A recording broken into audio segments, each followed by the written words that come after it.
Micro teaching, integration and simulation lessons. That is from the syllabus 105A, micro teaching, integration and simulation lessons. So you can just remember it as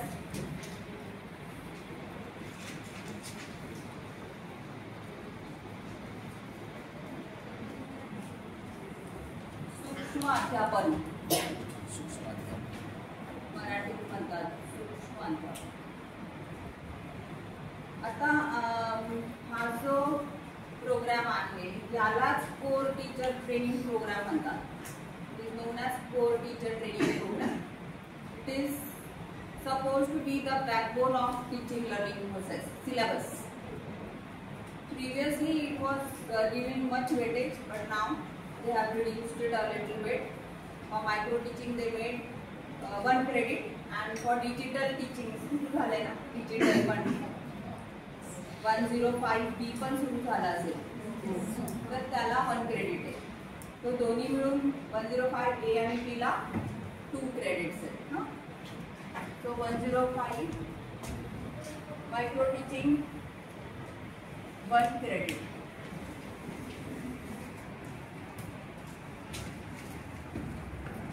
Only 1 credit is how many marks? 25 marks. What is the main aim of this micro teaching? Micro means small, सूक्ष्म. तर आता आपण teaching समजा आपण वर्गात गेलो 9वी 10वी, आपल्याला काहीतरी टीचिंग अध्यापन पद्धती यायला पाहिजे. कंटेंट आपल्याकडे असतं. आपण सगळेजण BSc झालो, MSc झालो, काही जण MCOM झालो, BA MA झालोय, पण ते कंटेंट आहे आपल्याकडे. आता ते प्रेझेंट कसं करायचं, हाऊ टू प्रेझेंट इट, ते एक स्किल आहे. म्हणजे जर तुम्हाला माहिती जरी असली आणि तुम्ही वर्गासमोर जाऊन ब्लँक होत असेल, काय काय वेळेस होतं ना सुरुवातीला ब्लँक होतो, आपण कंटेंट माहिती आहे पण बोलताच येत नाही, शब्द आपल्याला सुचत नाही, शब्द आपल्याला सुचत नाही. त्याचं कारण खूप, म्हणजे त्याचे कारण खूप आहेत. का एक तर भीती असेल, ऑडियन्सला फेस करण्याचा तो कॉन्फिडन्स नसेल, अशा खूप गोष्टी आहेत. परत कंटेंट आपल्याकडे आहे पण तो सुद्धा तुटक आहे. Means you are not so aware of the content. म्हणजे थोडंसं माहिती आहे आपल्याला, ते आपण किती बोलणार वर्गात. आणि आता तुम्हाला माहिती आहे की सोशल मीडियाचा काळ, AIचा जमाना आहे, गुगलवर सगळी इन्फॉर्मेशन आहे. तुम्ही वल्कनो म्हणजे काय, तुम्ही शिकवणी वर्गात त्यापेक्षा ते वल्कनोची माहिती कितीतरी काढून घेते. आता राहिलंच काय तुमच्याकडे शिकवायला ॲज अ टीचर. आणि हे सगळं चेंजिंग कंटेम्पररी सिच्युएशन मध्ये आता तुम्हाला बोलते. हे सूक्ष्म अध्यापन वगैरे तुम्ही जर याचा इतिहास काढला तर हे खूप पूर्वी सुरू झालेली ही एक टेक्निक आहे. पण तो आज पण सिलेबसमध्ये ती घेतली जाते का? कारण कुठेतरी त्याचा म्हणजे उपयोग आजही होणारच आहे आपल्याला. जुनी टेक्निक आहे पण त्याच्यामध्ये जे स्किल्स आहेत ना, शब्दपुंजा लक्षात ठेवायचा इथे स्किल्स, कौशल्य. सो कंटेंट आपल्याला माहित आहे पण त्याच्यासाठी जे आपल्याला कसं प्रेझेंट करायचं त्याच्यासाठी काही कौशल्य अवगत होणं खूप गरजेचं आहे. We have to know how to present it. For that reason skills are very important. Nowadays if you see, everything is skill oriented. Everything is skill oriented. You get modules of teaching, you get so many things. So people are interested in skills.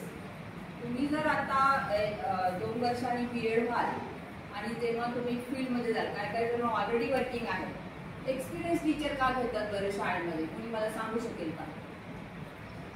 फ्रेशरला ते परत पुढे मागे बघतात, हो की नाही? तुमच्याकडे degree पण असते, सगळ्या डिग्री असतात, पण फ्रेशरला ते will just be रिलेक्टेड or they will offer you less salary. And for experienced teacher, 5 years experience, 10 years experience, they will offer you little more salary. Why is that difference is there? Because they have teaching skills. Teaching skills. they are aware of some teaching skills, that is true. Methodology, that is known as methodology, that only is going to be our daily play. Communication, how to communicate a certain idea, that is a skill only. Communication is a skill. Anything else? So many various factors are there. These three are main. But content, by teaching you are aware of content also, no? Content खूप महत्त्वाचं आहे, आशय खूप महत्त्वाचा आहे.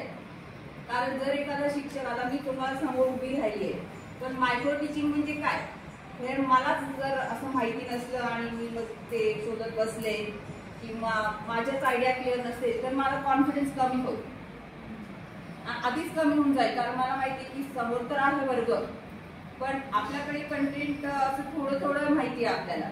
त्यामुळे एखादा experience टीचरचा कंटेंटही चांगला असतो. म्हणजे आपण म्हणू गणिताचा चांगला शिक्षक, त्याला माहिती आहे सगळं, कुठूनही तुम्ही प्रश्न विचारा मग तो त्याचं उत्तर देऊ शकतो. म्हणून कंटेंट नॉलेज हे खूप इम्पॉर्टंट आहे. हे सगळे एक्सपिरियन्स टीचर्सला महत्त्वाचं मानलं जातं. म्हणून एक्सपिरियन्स, आणि एक्सपिरियन्स कसा आहे तो प्रॅक्टिस, सराव. तो सराव हा खूप महत्त्वाचा आहे. तुम्ही सतत जर तुम्ही टीचिंगमध्ये असाल तर नॅचरली तुमच्यामध्ये 5 वर्षांनी 6 वर्षांनी स्किल्स आणि ते एक्सपिरियन्स लगेच आपल्याला ओळखू येतं. एक्सपिरियन्स टीचर आहे याच्याकडे सगळं माहिती आहे, तुमच्याकडे सगळी जबाबदारी दिली जाते. म्हणजे प्रिन्सिपल पण काय बघणार नाही, कोणीच काय बघणार आहे, स्किल तुम्हाला हा दिला वर्ग तुम्ही हे चालू. तर अशा सगळ्या गोष्टी आहेत. तर याच्यासाठी आपल्याला how to gain those skills, याच्यासाठी ही terminology micro teaching is very important. आणि why it is important, it is a technique. Remember की काय आहे, ही एक तंत्र आहे. मायक्रो टीचिंग एक तंत्र आहे. खूप पूर्वी त्याचा अभ्यास केला गेला. ॲलन आणि रायन असे नावाचे दोन एज्युकेशनिस्ट होते. त्यांनी याच्यावर भरपूर अभ्यास केला आणि त्यांनी ही टेक्निक डेव्हलप केली. तुमची स्लाइड दाखवा.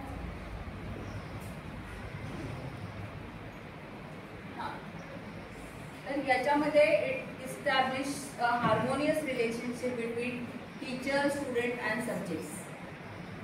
It is the activity of facilitating learning. Effectiveness in teaching does not relate to teacher's age, experience, etc. So all these things are in micro teaching. So micro teaching चा teaching हा शब्दाचा जो त्याच्यामध्ये जे अंतर्गत आहेत points ते इथे दिले आहेत. एक रिलेशनशिप, एक ऍक्टिव्हिटी आणि इफेक्टिव्हनेस. इफेक्टिव्हनेस म्हणजे प्रभावीपणा, प्रभावी शिक्षक. प्रभावी शिक्षक होण्यासाठीच हे सगळं आपलं सुरू आहे आता, हे स्किल्स घेणं. तसंच आपण येऊ शकतो. तसंच आपण एखादे शिक्षक आले त्यांचं कंटेंटवर, भाषा पण खूप इम्पॉर्टंट आहे ह्याच्यामध्ये. लँग्वेजवर प्रभुत्व असलं पाहिजे. तुम्ही इंग्लिशमध्ये टीचिंग करा, इंग्लिशचं तुम्हाला ग्रॅमर आलं पाहिजे. मराठीमध्ये करा, मराठीचं व्याकरण आलं पाहिजे, लिहिता आलं पाहिजे फळ्यावर. एक टीचर लिहिता आलं पाहिजे लगेचच. अक्षर तुमचं ओके पाहिजे एकदम. मागच्या स्टुडंटला पण दिसलं पाहिजे, ते अक्षर समजलं पाहिजे. Okay, so all so many things are there. Okay, so प्रभावी शिक्षक किंवा इफेक्टिव्ह टीचर ह्याच्याकडे आपण एम करणार आहोत. Next slide. Okay, next slide. आता याच्यामध्ये तुम्ही जर पाहाल तर याच्यामध्ये ऐकण्याची, पाहण्याची आणि 50% जे आहे ऐकून आणि पाहणे, आणि 90% जे आहे ते आपण जे ऐकतो, जे बघतो आणि जसं करतो तसं आहे. ओके, सो आपण आता मी आले वर्गामध्ये, मी PPT घेऊन आले तुम्हाला. मी इथं बोलत आहे, माझी भाषा पण चांगली आहे, मराठी म्हणा इंग्लिश म्हणा. त्यामुळे तुमचं लक्ष वेधून घेण्याची मी सक्सेसफुली ही प्रक्रिया करत आहे. You want to listen, right? Because you know this teacher will bring the knowledge in organized manner, right? I will not, if I will just come and do something which you will not understand, at the end of the lecture you will say what madam came, what she said, अपने को तो कुछ भी समझ में नहीं आया, है ना? So organization of content is very important. Okay, so for this purpose If I just keep on talking, it is like a teacher oriented. That is known as lecture method. Teacher oriented. Mostly in colleges they are using the lecture method. It is no methods आहे. Teaching method चे नाव आहे. तर lecture method only what we hear. But 30% what we see. Very small classes you can see they are bringing many pictures, some projects to show them. Like pictures and charts and etc. Because at very small level त्यांचं हिअरिंगला ते एवढे patient असतात. त्यांना काही दाखवलं चित्र लगेच लक्ष वेधून घेऊ शकतो आपण. पण 90% की आपण ह्याला आपण काय म्हणू शकतो की audio visual aids. Audio visual aids. So you can use these to make your म्हणजे टीचिंगला आपल्याला काहीतरी सपोर्टची गरज आहे. नाहीतरी एक त्यालाच आपण एड्स म्हणतो टीचिंग एड्स. तो त्याचाही खूप महत्त्वाचा भाग आहे. ते स्किलमध्ये येऊन जाईल आपल्याला. Next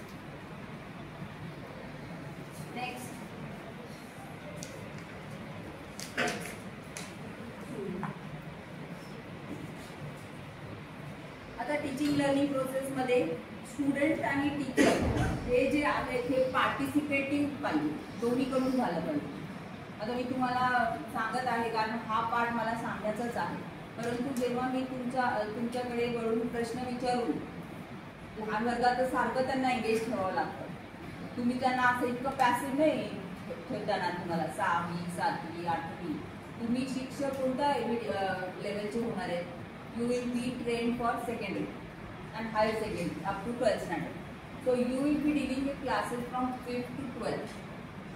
If you observe 5th, 6th, 7th till 8th, they are very much students are very you cannot keep them quiet for a long time. So what you have to do every time you have to give stimulus. Chetak काहीतरी त्यांना interesting द्यायलाच लागतं. इतकं आपण शांत बसून नाही चालणार वर्गामध्ये किंवा खूप कंटेंट घेऊन आलो आपण ते चालणारच नाही. सो त्यांना प्रश्न विचारणं दॅट इज चेतक. प्रश्न विचारणं स्टिम्युलस. प्रश्न विचारून त्यांना त्यांच्याकडून उत्तरं. एक जण उत्तरं दिले तर तिथं 2-4 जण मारामाऱ्या करतील. राईट. सो डिसिप्लिन कशी मेंटेन ठेवायची ते पण स्किल आहे टीचरचं. बघा टीचरचं स्किल आहे ते. काय वेळेस तुम्ही जर मराठी मीडियम किंवा इंग्लिश मीडियम सुद्धा शाळेमध्ये तुम्ही गेला go in the schools then you can see in a particular teachers class there is much noise and chaos. खूप गोंधळ. मग त्या टीचरचं काय म्हणजे प्रॉब्लेम काय. आवाज पण महत्त्वाचा आहे ना. आवाज लक्ष कसं वेधून घेता येईल ते तुम्ही किती प्रिपेअर्डली जाणार आहे तिथे. ते जर तुमच्याकडे काहीच नाही ते पण म्हणतील काही नाही आहे. या आल्यात आपल्या बसल्यात आपलं काहीतरी ओपन केलंय काहीतरी सांगताय चल आपण इथे. आणि बाहेर बघणारे किंवा जे प्रिन्सिपल किंवा कोण ते बघतील या अमुक टीचरच्या ह्याच्यात डिसिप्लिन नाही आहे लगेच तुम्हाला शेरा पण मिळेल. आता हल्ली खूप डिसिप्लिनला पण आहे. पण एखाद्या टीचरच्या वर्गात तुम्ही बघितलं तर खूप शांत असेल तो वर्ग 5th 6th 7th पण शांत होऊ शकतो. कशामुळे तर तेच त्यांनी काही स्किल्स अवगत केलेले असतात. नेक्स्ट मी तुम्हाला सांगितलं 1963 मध्ये ही प्रक्रिया म्हणजे हे टेक्निक ॲलन आणि रायन या 2 एज्युकेशन्सनी त्याच्यावर अभ्यास करून ही थिअरी मांडली होती. नेक्स्ट आता विषय व्हॉट इज मायक्रो टीचिंग. सूक्ष्म अध्यापन म्हणजे काय. Teaching of a small unit of content to the group of students 6 to 10 in number in small amount of time 5 to 10 minutes. Okay, everything is done in a minimized manner. Okay, small content is also very small. Any other 6 to 10 member. So groups are done. These are known as micro groups. सूक्ष्म अध्यापनाचे गट ते पाडले जातात आणि small amount of टाइमचं पण बघा 5 to 10 मिनिट्सच दिले. तर तुम्हाला आता हे सूक्ष्म अध्यापन कसं करावं लागेल. तुम्हाला टीचिंग आता करायचे तर लागोपाठ तुम्ही 1 तास बोलू शकता. आता किती जण बोलू शकतात 1 तास. बरोबर व्हेरी गुड. त्याचं काय कारण आहे बस बरं.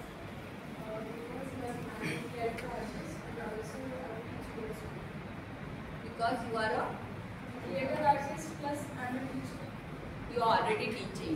So you have an experience of how many years? 1 year.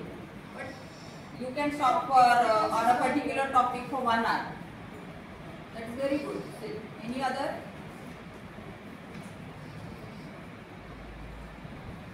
तुम्ही पण करू शकता. त्याचं काय कारण आहे? ऑलरेडी तुम्ही शिकवताय. किती वर्ष झाले? 1 वर्ष. ठीक आहे. म्हणजे तुमच्याकडे दिवस how many years? 5 years. That's very good. 1 year experience. 1 year experience. Conducting 45 minutes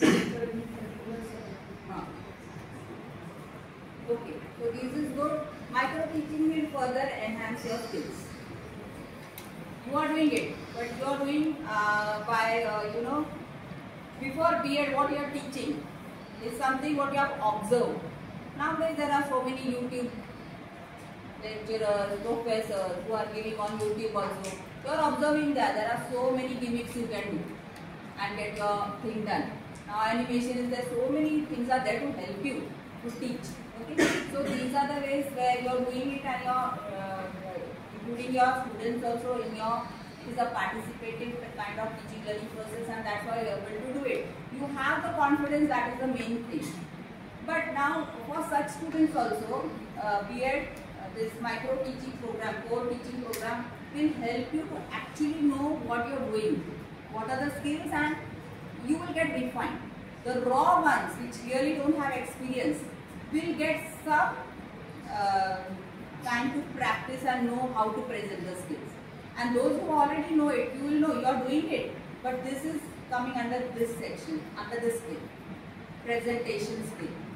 There is stimulus variation skill. There are so many other things, other skills.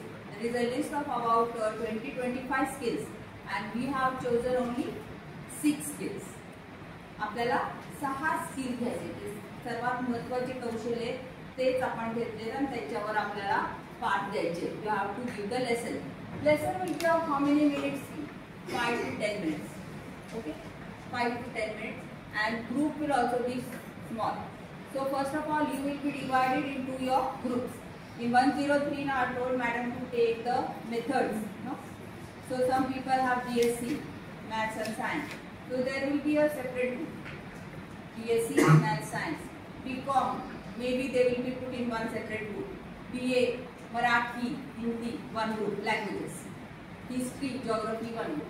The group should not be very big, macro nahi chalega. You have to take it in a small group, 10 to 15. Okay? So like this, the group will be done. That will be known as your micro group. You will work in this micro group throughout the year. And there will be micro group in charge teacher.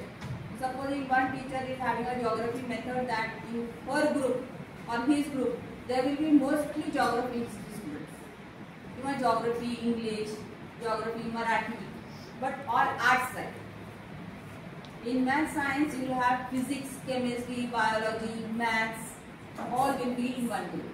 So when you are going to choose the content, you have to choose the class and you have to take a particular content. Choice is yours.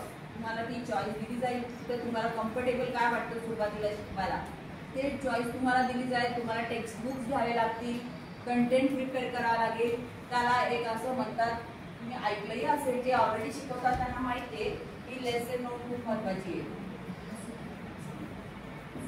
काढतात lesson note काढल्याशिवाय आपल्याला शिकवता येते. You can not teach without a lesson plan. Everything planning is very important. Planning is of what kind? First of all, what is your content that has to be planned on one column. Second column will be objectives. That is the what you are going to teach. What are your objectives at the end of 30 minutes? What you should achieve as a teacher. What you should give as a teacher. That has to be completed. कधी काय होतं, planning नसली तर you don't know. Supposing एक unit घेतलं वल्केलो आणि त्याच्यामध्ये तुम्हाला काय शिकवायचे, त्याच्यामध्ये तुम्हाला त्याचे ॲडव्हान्टेजेस डिसएडव्हान्टेजेस शिकवायचे, पण तुम्हाला टाईमचं भान नसल्यामुळे तुम्ही फक्त वल्केनो तेवढंच पाठ केला. म्हणजे 1, 2, 3, 4 तुम्ही प्लॅन केलाय, but you can not complete. तुम्ही एवढंच कम्प्लीट कर, पहिलाच मुद्दा घेतला आणि टाइम संपला, असं पण होतं. So planning is very important. Planning includes everything: content planning, timing planning, what you are going to show as a teaching aid, that planning, and your objectives mainly. Okay, so this planning is very important, and that planning will be taught to you like this only, how to plan the lesson. Okay, so next is your micro teaching cycle. So the micro teaching lesson plan, it may take 2 hours for you to complete it. It is very scientific. It is very scientific. It is based on Bloom's taxonomy. How many of you have heard this word? What is it? May I know? A little bit. I just heard it is like a way or a routine where teachers understand how to prepare their lesson, how to prepare their pedagogy according to that, and then also not only lesson plan but also the whole curriculum. Let it be your papers, designing, or anything else, activity. Bloom taxonomy वरच based आहे सगळं education system. आता सांगितलं त्यांनी तसं सगळ्या गोष्टी असेसमेंटला पण ब्लूम टॅक्सॉनॉमीचा वापर होतो. ह्याच्यासाठी पण लेसन प्लॅनिंगसाठी पण ब्लूम टॅक्सॉनॉमी. तर ब्लूम टॅक्सॉनॉमी म्हणजे काय, ते डिटेल आहे खूप. तर मी तुम्हाला एकच 2च वाक्यात सांगते. ब्लूम टॅक्सॉनॉमी म्हणजे ब्लूम एक एज्युकेशनिस्ट होते आणि त्यांनी एक असा शोध काढला की टीचिंग लर्निंग प्रोसेस ॲक्च्युली काय. तर टीचिंग लर्निंग प्रोसेस आपण we are made up of actually 3 parts, right. Uh physical, uh emotional and a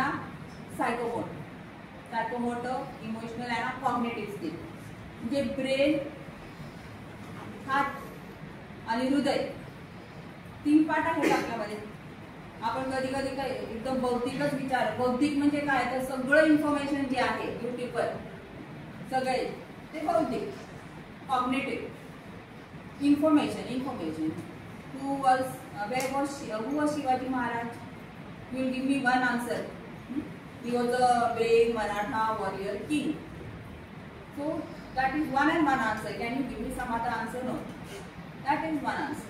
So that all comes in cognitive information. So Bloom said that everything knowledge can be divided like this. Something which you learn by information, that is cognitive. Something you learn by skill, that is psychomotor. We call it psychomotor. क्रियात्मक, cognitive बोधात्मक. मराठीच्या लोकांनी पण लिहून घ्या पाहिजे तर जरा हे. कॉग्निटिव्हला बोधात्मक म्हणतात आणि सायकोमोटरला क्रियात्मक म्हणतात. तर सायकोमोटर म्हणजे काय, फिजिकल. ते पण स्पोर्ट्समॅनची काय, त्यांचं काय डोकं वापरत नाहीत का, ते फक्त हात पाय वापरतात का, नाही. डोकं वापरावंच लागतं सगळीकडे. कोऑर्डिनेशन असायलाच पाहिजे, डोळ्याचं कोऑर्डिनेशन, सगळे इंटेलेक्ट पाहिजे त्याला. स्पोर्ट्समॅन जेव्हा खूप मोठ्या लेवलवर जिंकतो तो खूप स्किल्ड असतो, त्याला पण खूप लोक मानतात, हो की नाही. त्याचं सायकोमोटर डेव्हलप झालेलं आहे जास्त. ओके. आणि एक आहे तुमचं इमोशनल, हृदय आणि विचार करणे. हेड, हार्ट आणि हँड लक्षात घ्या. 3 हेड, हार्ट आणि हँड. हार्टनी पण काय काय होतं म्हणजे शिकणं होतं. कसं होईल बरं, तुम्ही सांगा मला त्याचं काय उदाहरण तुम्हाला. म्हणजे can you tell me one example, what is the need of this. हृदयाने शिक्षण कसं होऊ शकतं. तुम्ही बोधात्मक तर तुम्हाला कळलंय, सायकोमोटर पण मी सांगितलं, पण हृदयाने heart, how can you. Anyone, are you understanding my lecture. एवढं सांगून मी पाहिजे तर संपवते, एवढाच पाठ करेल तुम्ही संपवेल, कारण मला खूप काही सांगायचं नाहीये. थोडं तुम्ही डायजेस्ट करा. तर anybody. Heart, Emotional approach towards teaching. Exactly. Emotional intelligence term ऐकले. इमोशनल इंटेलिजन्स हे इम्पॉर्टंट आहे. तुमच्याकडे सगळं असेल, you will have everything probably. You will have lot of knowledge. खूप हुशार आहे तुम्ही, 99%. ओके. तुम्ही बाकीचे पण तुमचे डेव्हलप झालेले स्किल्स. पण तुम्ही त्या बिहेवियर ज्याला म्हणतात ना, बिहेवियर हे कशाने येतं ते पण शिकावं लागतं. You can't go in the class and be like a angry person. बरोबर आहे ना? इमोशनवर कंट्रोल पाहिजे. You not be so over confident की आलं बाबा हे त्यांना काय वाटतं यांच्याबद्दल, ॲटिट्यूड है ना. सो ते सगळं पण डेव्हलप झालं पाहिजे. तुमचा ॲटिट्यूड चांगला पाहिजे, तुमचं अँगर आणि सेन्सिटिव्हिटी. आजकाल सेन्सिटिव्ह खूप इम्पॉर्टंट आहे. रस्त्यावर तुम्ही गेला, कोणीतरी पडलं, तुमचं शिक्षण काय फायद्याचं जर तुम्ही बघितलंच नाही कोण पडले. शिक्षणाचा तो पण एक आहे ना. म्हणून आजकाल मॉरल एज्युकेशन, व्हॅल्यू एज्युकेशनला इतकं महत्त्व आलंय. व्हॅल्यू एज्युकेशनला खूप महत्त्व आलंय. आता ग्लोबल पीससाठी सगळे पडतात. काय आहे, how to maintain the peace. जर तुमच्या आतमध्ये तुम्हाला ती सहानुभूती नाही आली, sympathy towards one another, empathy, ह्या सगळ्या गोष्टी सुद्धा खूप इम्पॉर्टंट मॅटर करतात. आणि ते आपल्याला शिक्षणच आपण ते हेतुपूर्वक शिकवावं लागतं वर्गात. We have to deliberately instill in our students. 5th स्टँडर्डमध्ये तुम्ही बघता की एन्व्हायरमेंटल एज्युकेशन आणलंय आता, जे खूप वर्षापासूनच आहे. तर त्याचं काय कारण आहे? What is the importance of tree, why you should not cut down, why you should object, ह्या सगळ्या गोष्टी, sensitivity. So these are the 3 spheres which Bloom has set, and accordingly our whole syllabus, every level, primary, secondary, higher secondary, even higher, all based on this Bloom's taxonomy. I will stop here. I finish only this. So micro teaching, you have to teach certain content for 5 minutes. 5 मिनिटं ते शिकवायचा. 5 मिनिटानंतर जो teacher in charge मागे बसेल, तो teacher in charge तुम्हाला सांगेल की ह्याच्यामध्ये तुम्ही असं करायला हवं होतं. You should have done this. This is the question you should ask. This is the chart you can give. So this is known as feedback. So that will be in the first step is planning, second step is teaching, third step is feedback, fourth step, after getting feedback, again you have to replan your lesson notes. Replan whatever corrections are given to you. Again reteach is there.